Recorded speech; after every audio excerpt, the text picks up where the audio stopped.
Nuclear bomb, जिसे वैश्विक यानी अंतर्राष्ट्रीय तबाही का हथियार माना जाता है, और ये कहा जाता है कि भविष्य में न्यूक्लियर बॉम्ब का इस्तेमाल हुआ तो मानव जाति का विनाश पक्का है। और ये बात मैं नहीं कह रहा हूँ।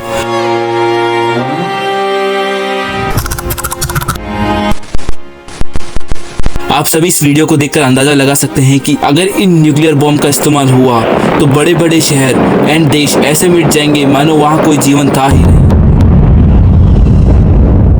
एक न्यूक्लियर बॉम्ब के फटने से एटमॉस्फेयर में इतनी हीटनेस एंड इतनी हाई एनर्जी रिलीज होती है कि आसपास का जीवन मानो खत्म हो जाता है।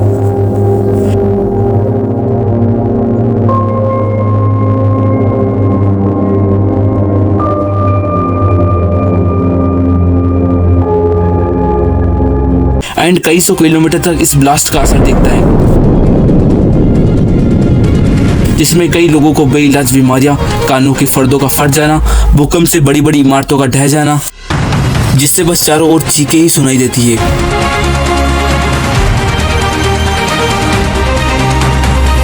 और ये कहा जाता है कि जब जापान के हिरोशिमा और नागासाकी में जो न्यूक्लियर बॉम्ब की तबाही मची थी, उससे पूरी दुनिया घबरा गई थी।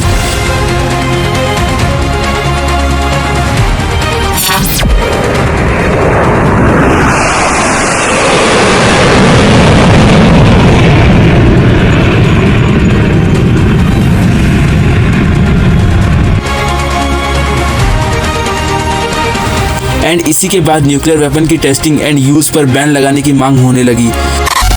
क्या आप सभी जानते हैं कि वर्ल्ड में ऐसी कौन कौन सी कंट्रीज है जिनके पास ऐसे पावरफुल न्यूक्लियर बॉम्ब हो? और आज की इस वीडियो में मैं ऐसे ही 10 पावरफुल कंट्रीज के बारे में बताने वाला हूं जो इस दुनिया में अपनी खुद की कोई पोजीशन रखते हैं। So let's start them.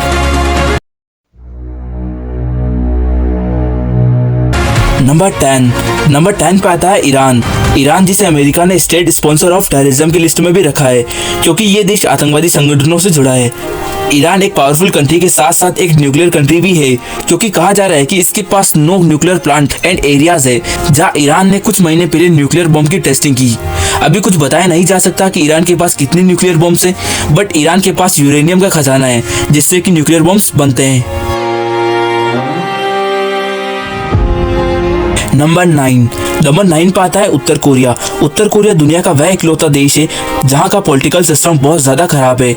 Uttar Korea की आर्थिक, राजनीतिक एंड धार्मिक जो व्यवस्था है वह बहुत ज़्यादा खराब है। इस देश में 25 मिलियन लोगों के पास बोलने की कोई स्वतंत्रता नहीं है। इस देश ने तो धर्म पर भी बैन लगा दिया है, और कहा तो ये भी जाता है कि उत्तर कोरिया के तानाशाह किम जोंग के इशारों पर यह देश चलता है। ये तो हो गई इस देश की पर्सनल बात, लेकिन अगर मैं इस देश की पावर्स की बात करूँ तो इसके पास इतने advance missiles, weapons and nuclear bomb से जो किसी भी बड़े देश को झुकाने की ताकत रखता है। इसके पास लॉन्ग रेंज की मिसाइल्स है जो कई किलोमीटर तक मार करने में सक्षम है। इस देश के पास 50 न्यूक्लियर बॉम्ब्स हैं एंड 6 से 7 न्यूक्लियर बॉम्ब्स और बना सके इतना मटेरियल है। नंबर 8 पे आता है इजराइल। एक रिसर्च के अकॉर्डिंग इजराइल दुनिया का 8वां देश है जो न्यूक्लियर वेपन से लैस है। ये देश अपनी आर्मी पर सबसे ज्यादा इन्वेस्ट करता है, इसलिए वर्ल्ड में 20वीं सबसे खतरनाक आर्मी इस देश के पास है। इस देश के पास 1,69,500 एक्टिव सोल्जर्स है, तो 4,65,000 रिजर्व यूनिट में टोटल मिलाकर 6,34,500 सोल्जर्स एंड 90 न्यूक्लियर बॉम्ब्स हैं जो इस देश को और ज्यादा पावरफुल बनाते हैं। नंबर 7 पे आता है पाकिस्तान। पाकिस्तान भी परमाणु हथियार के लिहाज से पीछे नहीं है।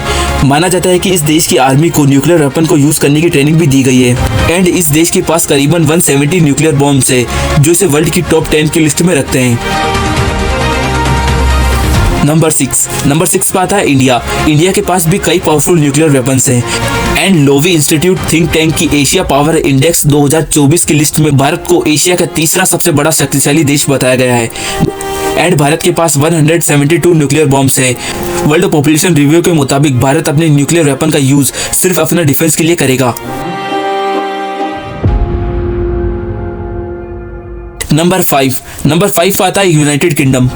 यूके न्यूक्लियर वेपन की लिस्ट में एक पावरफुल देश है। ये देश अपने ज्यादातर वेपन्स अमेरिका से खरीदता है। इस देश के पास 4 वैनगार्ड क्लास की न्यूक्लियर एनर्जी वाली सबमरीन्स है।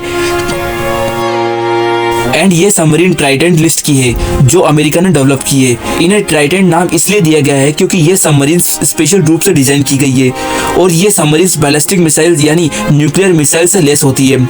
एक रिसर्च के मुताबिक यूके के पास 225 न्यूक्लियर बॉम्ब्स है जिन्हें इस स्पेशल सबमरीन से लोड करके लॉन्च भी किया जा सकता है और ये दुश्मनों के लिए पता कर पाना मुश्किल है कि ये मिसाइल्स कहां से लॉन्च हुई है। नंबर 4 पे आता है फ्रांस ने नेशनल पॉलिटिक्स को अपना एजेंडा बनाया है, लेकिन कुछ वर्षों से इस देश पर कई आतंकी हमले हुए हैं, इसलिए फ्रांस ने अपनी डिफेंस पॉलिसी यानी रक्षा नीति में चेंज किया है एंड इसमें न्यूक्लियर वेपन को जगह दी है। इस कंट्री के पास 219 nuclear bombs and nuclear missiles है, जिसमें ज्यादातर ये मिसाइल सबमरीन्स पर निर्भर है, यानी इन्हें सबमरीन से ही लॉन्च किया जा सकता है। नंबर 3 पे आता है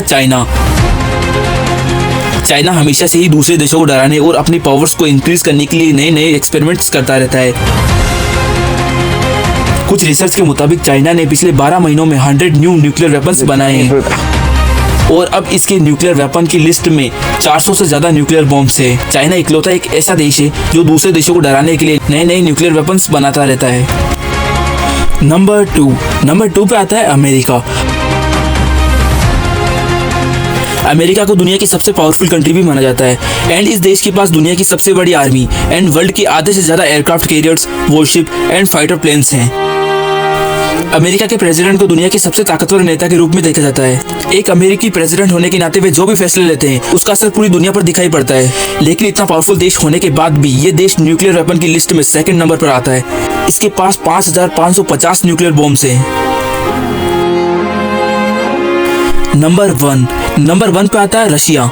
रूस के पास कितने न्यूक्लियर बॉम्ब है इसका अंदाजा लगा पाना काफी मुश्किल है, लेकिन फिर भी ये देश इस लिस्ट में नंबर 1 पे आता है। तो आप सभी अंदाजा लगा सकते हैं कि इस देश के पास कितने ज्यादा न्यूक्लियर बॉम्ब्स होंगे। जब से सोवियत संघ टूटा है तब से ये देश न्यूक्लियर एनर्जी का प्रोडक्शन यानी उत्पादन कर रहा है। इस देश के पास जो न्यूक्लियर बॉम्ब्स मौजूद है वे अमेरिका के न्यूक्लियर बॉम्ब की तुलना में काफी ज्यादा पावरफुल है। रूस का एक न्यूक्लियर बॉम्ब हिरोशिमा पर गिराए गए 3800 बॉम्ब्स के बराबर है। रूस के पास तकरीबन 5580 न्यूक्लियर बॉम्ब्स हैं और इससे ज्यादा भी हो सकते हैं क्योंकि इनकी संख्या को अभी बहुत ज्यादा सीक्रेटली तौर पर रखा गया है। इस देश के पास सबसे खतरनाक and powerful nuclear bomb jar bomb है। जार वर्ल्ड का सबसे पावरफुल न्यूक्लियर बॉम्ब है। आप सभी ये फुटेज देख सकते हैं जिसमें सोवियत संघ इस बॉम्ब की टेस्टिंग कर रहा है। और अगर हम बात करें इसकी टेस्टिंग कहाँ और कैसे की गई थी तो 30 अक्टूबर सन 1961 को सोवियत संघ यानी रूस ने इसकी टेस्टिंग नॉर्थ आर्कटिक सर्कल में मितुष्क खाड़ी टेस्टिंग रेंज में 11:32 पर इस बॉम्ब को टेस्ट किया गया था। जार बॉम्ब का वेट 59,525 पाउंड था। अगर हम इस वेट को एक एलिफेंट के वेट से कंपेयर करें तो एक हेल्दी एशियाई एलिफेंट का वजन तकरीबन 4000 से 10,000 पाउंड होता है। तो हम अगर 4000 पाउंड एक एलिफेंट का वेट माने तो ये बॉम्ब 14 एलिफेंट्स के वेट के बराबर है। इसे Tu-95 प्लेन से लगभग 34,000 मीटर की ऊंचाई से गिराया गया था। इसके साथ ही इस बॉम्ब को 1800 पाउंड वजन वाले पैराशूट के साथ जोड़ा गया था जिससे कि उस प्लेन को इस ब्लास्ट की रेंज से बाहर निकलने का टाइम मिले। रिफ्लेक्टिव पेंट और पैराशूट के बावजूद Tu-95 में सवार लोगों के बचने की संभावना सिर्फ 50% थी और जब यह बॉम्ब ब्लास्ट हुआ तो 34 मील की दूरी पर स्थित सेवर्नी के पास की सभी लकड़ी और ईंट की इमारतें नष्ट हो गई। ग्राउंड जीरो से 100 मील की अधिक दूरी पर स्थित रूस के कई जिलों में लकड़ी के घर ध्वस्त हो गए एंड ईंट और पत्थर के घरों में दरारें आ गई। 170 मील की दूरी पर यहाँ तक कि काले चश्मे के साथ भी थर्मल प्रभाव महसूस किया गया। ब्लास्ट से निकली एनर्जी इतनी तीव्र थी कि 62 मील की दूरी तक भी इस एनर्जी के कारण हाथों में जलन होने लगी। इस शॉक वेव को 430 मील की दूरी पर भी महसूस किया गया था। 560 मील की दूरी पर सारी कांच की खिड़कियां टूट गई एंड 13,000 फीट के ऊपर ब्लास्ट होने के बावजूद भूकंप की तीव्रता 5 सहित 5.25 आंकी गई। तो आप सभी इस बात से अंदाजा लगा सकते हैं कि ये कितना डेंजरस था। तो फ्रेंड्स आज की वीडियो में बस इतना ही। अगर वीडियो पसंद आई हो तो वीडियो को लाइक कर दीजिएगा, चैनल पर नए हो तो सब्सक्राइब कर दीजिएगा। मैं मिलता हूँ आपसे ऐसी और वीडियो को देखने के लिए धन्यवाद।